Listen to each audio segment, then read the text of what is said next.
Hello friends, आपण मानक मो चैनल में स्वागत जनाऊँगी। आपण मानक ए वीडियो मु कहबी पीएम किसान सम्मान निधि योजनार 16तम किस्ती विषय मु आपण मानक कहबिनी। यह आपण मानक मु पीएम किसान सम्मान निधि योजनार ऑफिशियल ट्विटर अकाउंट रे एक वीडियो पोस्ट करा जायछि। से वीडियोटी को मुझे आपण मानक देखदेवी। यह पूर्व आपण मैंने वीडियो को गोटे लाइक करी चैनल को पारिबे जदि सब्सक्राइब करनियंतु। एबे देखंतु मु आपणक सामने से वीडियोटी प्ले करुच्ची। देखंतु पीएम किसान सम्मान निधि योजनार किस्ती केबे मिलिबो पूरा पूरी आपण माने जान जिबे। एक बार फिर से बजने वाली है खुशहाली की घंटी, क्योंकि 16वीं किस्त के रूप में आ रही है मोदी की गारंटी। जी हां, माननीय प्रधानमंत्री श्री नरेंद्र मोदी द्वारा पीएम किसान की 16वीं किस्त का हस्तांतरण 28 फरवरी 2024 को महाराष्ट्र के यवतमाल में किया जाएगा।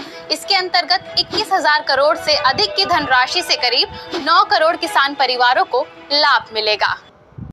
भाइयों भौणी माने आपण माने सुनिले कौन आई ट्विटर अकाउंट रे पोस्ट करा जायछि। पीएम किसान सम्मान निधि योजनार ऑफिशियल ट्विटर अकाउंट टी देखंतु 4 घंटा हलानी पोस्ट करा जायछि। एटा 4 आवर लिखा आइछि।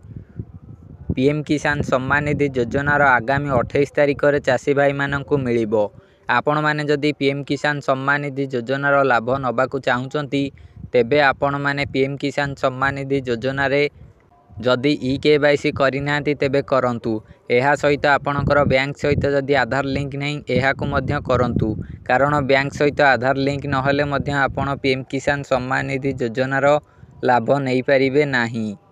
आउ 2-3-4 दिन मध्य पीएम किसान सम्मान निधि योजनार टंका आसीजिवो। आपण माने एहा पूर्वरु ई-केवाईसी करंतु।